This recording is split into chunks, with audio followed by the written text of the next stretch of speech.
Hello everybody, welcome back to Plan TV News Gist and Blog. In today's video, we're going to discuss about Nigeria politics. Over time, we have made several videos to talk about insecurity, to create an awareness, and to also trying to drag the government with our platform to take full responsibility about everything that is going on. But in this particular video, it will expose you guys to the basic facts that our government don't care about your life. In fact, they are even doing all of this on purpose so that maybe they want to reduce the population of Nigeria. Anyway, the first on our list is Yusuf Adamu. He makes some remarkable words that prompted me to make this particular video, and I also just did some research to combine other notable people, what they said about this insecurity. But first, I want you guys to watch what Yusuf Adamu said in this video. We'll be right back. I can tell you for free that establishing forest guards is not the solution to Nigeria's problem of insecurity. Rather, holding the security agencies accountable for their actions and inaction is the only way out. They can look at you as a journalist and other Nigerians on the street and tell them that yes, they need funding. I know they need funding, but they cannot look at me as a parliament, one of the ranking members of the National Assembly, who is familiar with the money given to them in times of intervention and in time of budgetary approval. In times of their welfare, they have salaries, quote me anywhere. They have regular allowance, they have non-regular allowance that is equal to their salaries. Any army, Air Force, Navy should tell me I am lying. So in terms of their welfare, I know what it is. I know intervention under service word vote that is being appropriated to the services for the security of Nigerian people. If these people are called accountable, they are held accountable. Do not hope that you will see the kind of insecurity you are seeing in Nigeria. It will die a natural death. But when someone is given funding, when someone is given budgetary allocation by National Assembly, and he is not being investigated by the same National Assembly on how you spend the money properly, when Mr. President can, out of concern for the Nigerian people, approve for you billions of naira as intervention, and they are being funded, and people are killed, and someone is not called to put down his uniform, and then you expect the insecurity problem to continue to escalate. Trust me, Mr. President should give these people deadline and should tell them that if there is any breakdown of law and order within your own jurisdiction, you are to face some consequences. Be rest assured that if hate roll for the first time, tomorrow from the top, hate rolls. Tomorrow hate rolls. There won't be much problem of insecurity in Nigeria.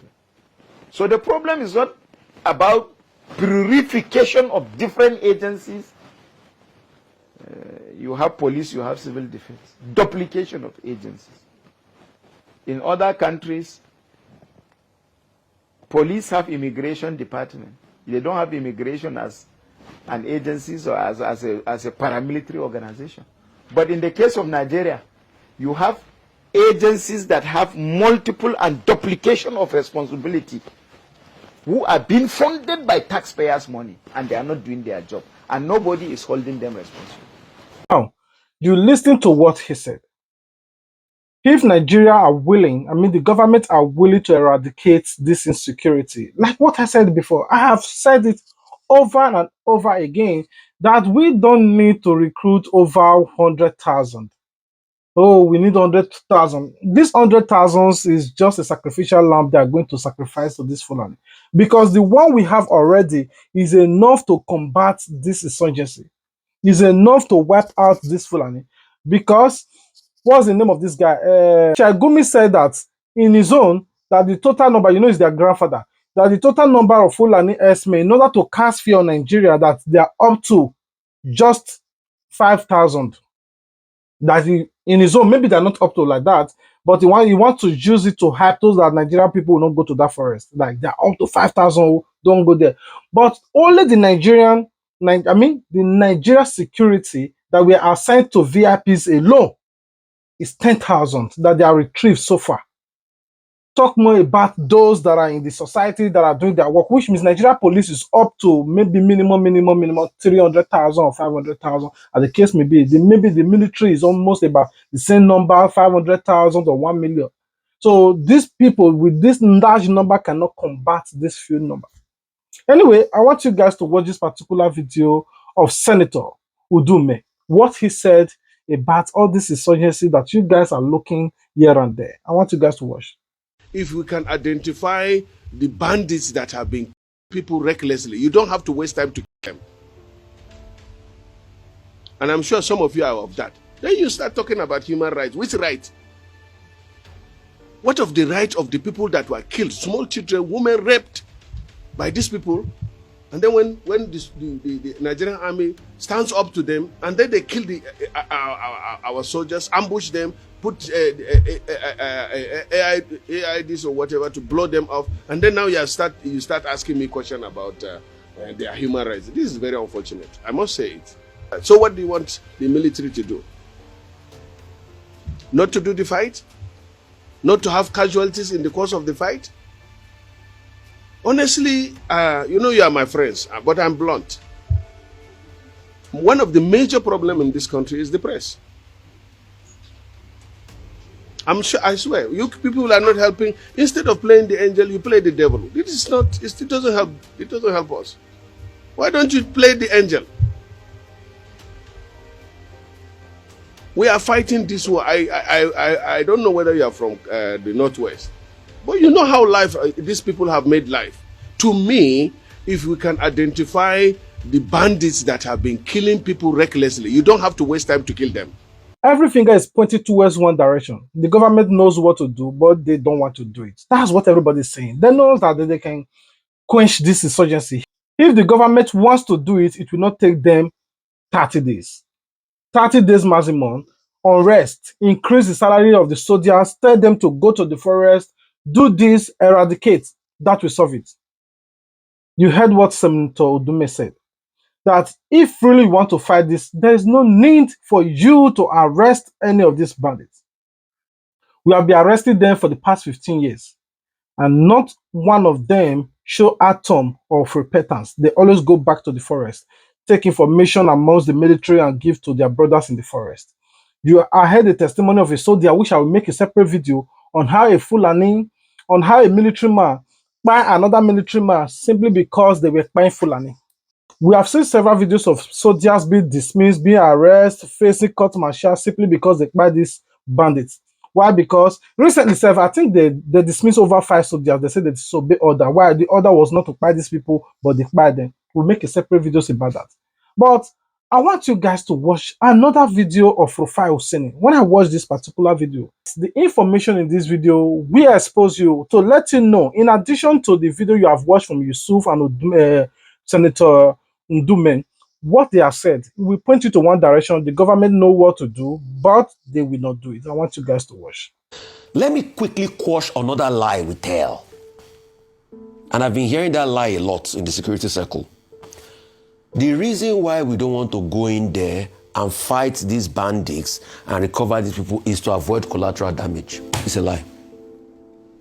I'll remind you, 2020, an American, Walton, was arrested by a bandits group or terrorists, a bunch of terrorists. 6 of them, they took him. The Americans contacted the same Nigerian government. They got intel about where he was.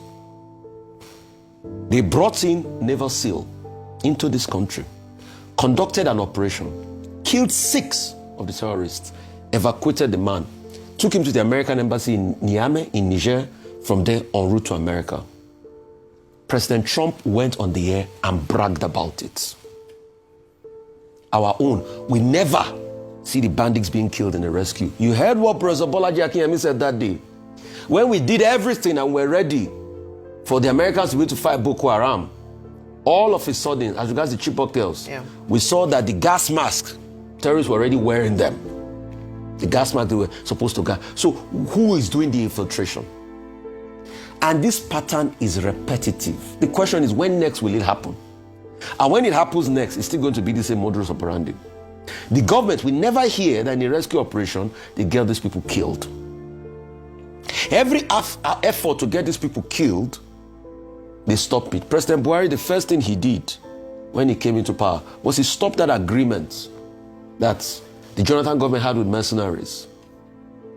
So you see, while we deceive ourselves with the false illusion that yes, they are back home, what were the terms and conditions? What did we lose? We lost the fear of the state, because the state is supposed to have the autonomy of violence. If there's any non-state actors that has more violence than the state,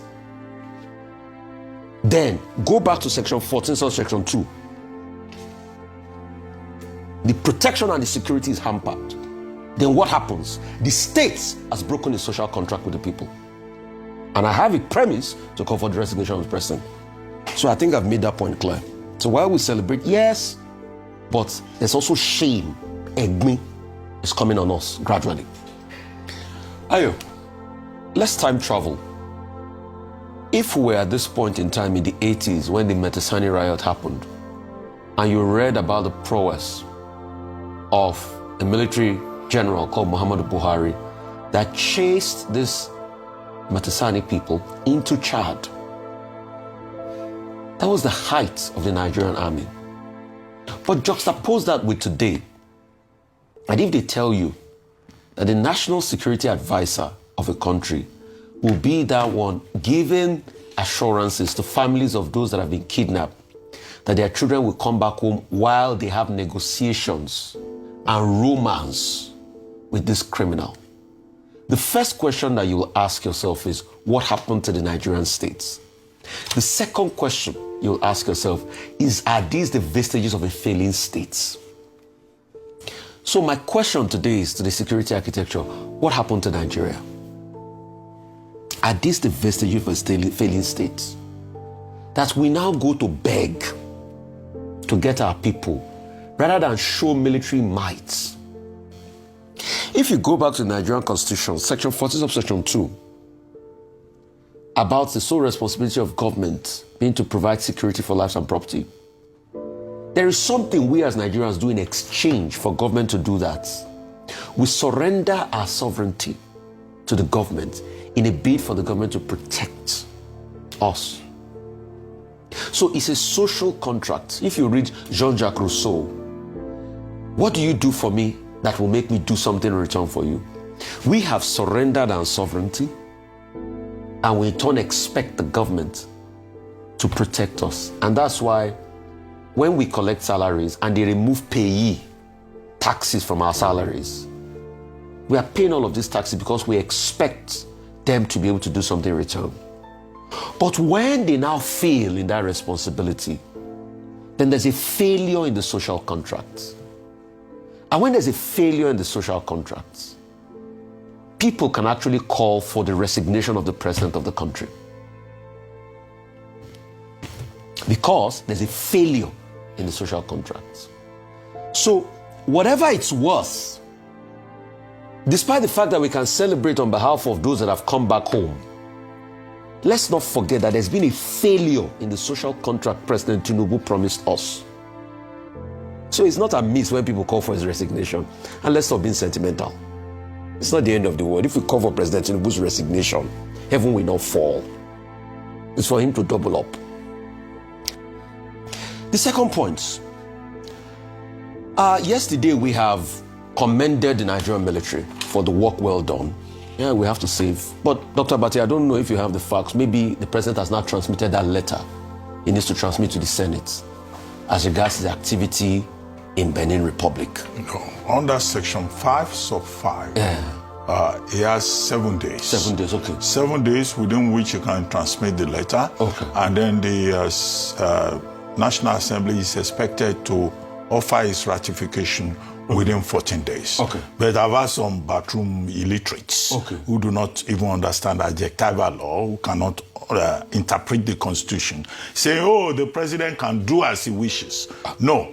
The whole idea of that section of the law is to say that the president of Nigeria cannot act arbitrarily. And unilaterally. If he goes on limited combat duty, he comes back and to the same National Assembly to offer an explanation and seek ratification. Very good on that. But that has not been done yet, to the best of my knowledge.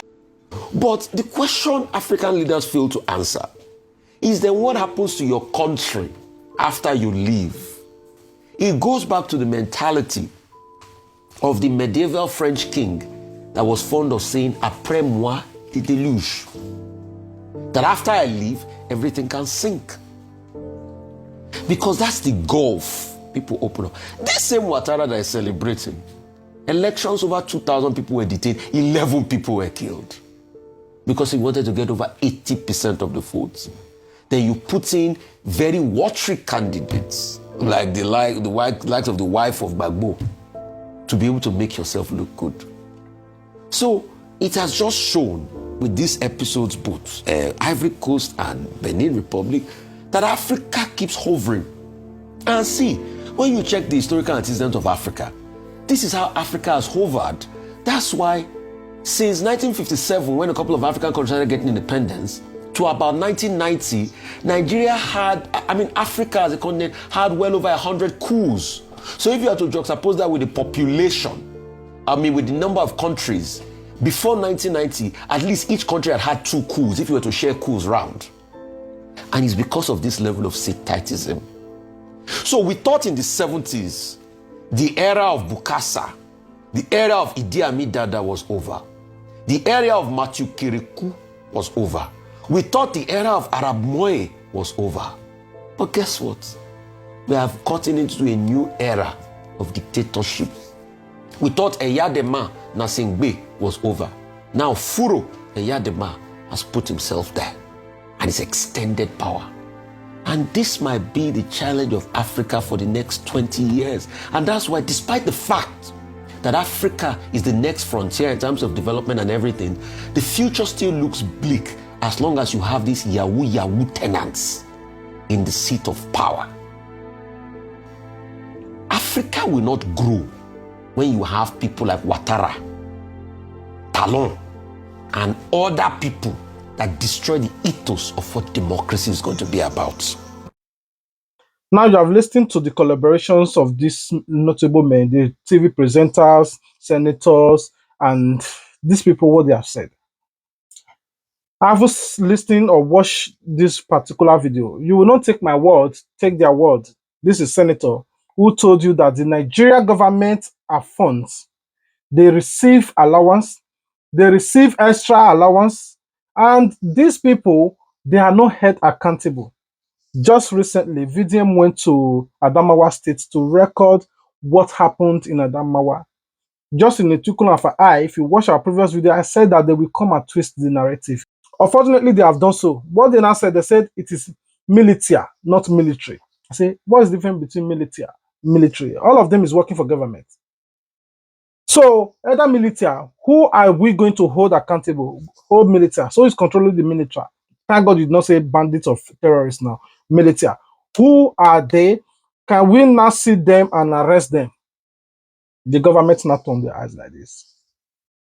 If you see something, don't say anything. If you hear something, don't say anything. This is how our government are.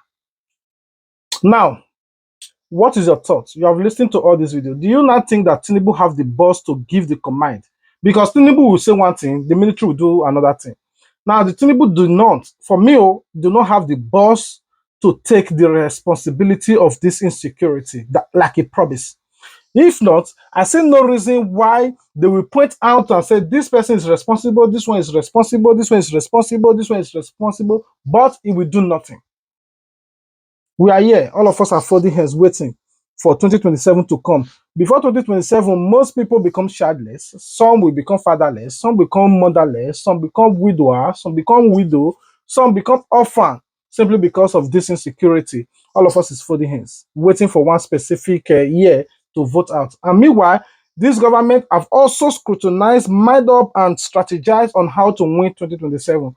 how they have swept all the states, make sure that every state governor decamp to APC. How are they doing that? The magic, I don't know, using Nesewinke to dismantle all PDP. Well, look at all state governors now decamping, decamping, decamping. Anyway, I will rest my case here. I'll be waiting for you guys in the comment section to tell me your thoughts. What are your view about this video you just watched? Do you think that Tinubu will do something? For me, he will not do anything. So, what are your thoughts? Let me know in the comment section. I love you guys. God love you more. If you love our channel, you love our videos, please don't forget to subscribe. If you already do in the past, please like this video. Comment your thoughts about this video. Share this video to all your platform, and for those of you that have not subscribed, just do. If you do, turn on your notification bell so that you wouldn't miss out. Take me to that 200,000 is my biggest desire before this 2020. It's just remaining 40,000 subscribers to make it 200,000. We're going to be there, and I trust all my fans, I trust my viewers, I trust all of you, and I pray God grant you your good heart desire as you are subscribing. For those that have already subscribed, may God continue to bless you, enlighten you, make provision for you, and you are safe. I love you. Peace out. Can you say the government? Can you truly say the government has not done anything at all?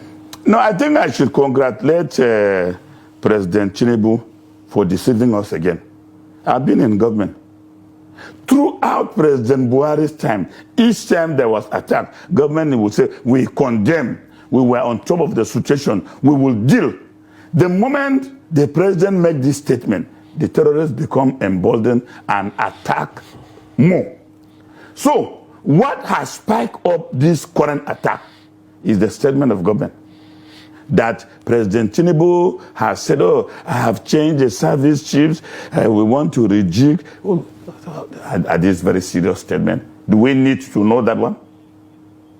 When the terrorists are planning to kidnap and kill generals, do they announce it? Why would a serious government trying to deal with an existential threat like this go on the propaganda of telling Nigerians, making us to think that we are safe so that we will not loosen up and the terrorists will be kidnapping us? When the Americans came here and rescued their citizens, did we hear anything from America? Until when they finish. A very serious government will not be discussing security issues on the television.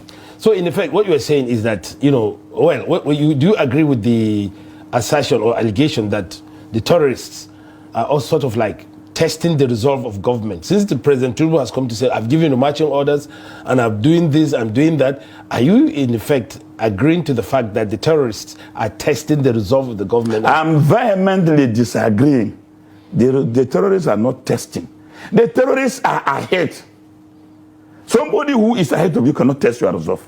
Let us not pretend. I mean, you look at the way they are kidnapping with impunity, recklessly. We don't know what will happen tomorrow. They have moved from Niger and then Bauchi.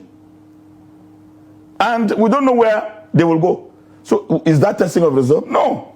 They are setting the agenda for the Nigerian state to follow like a zombie.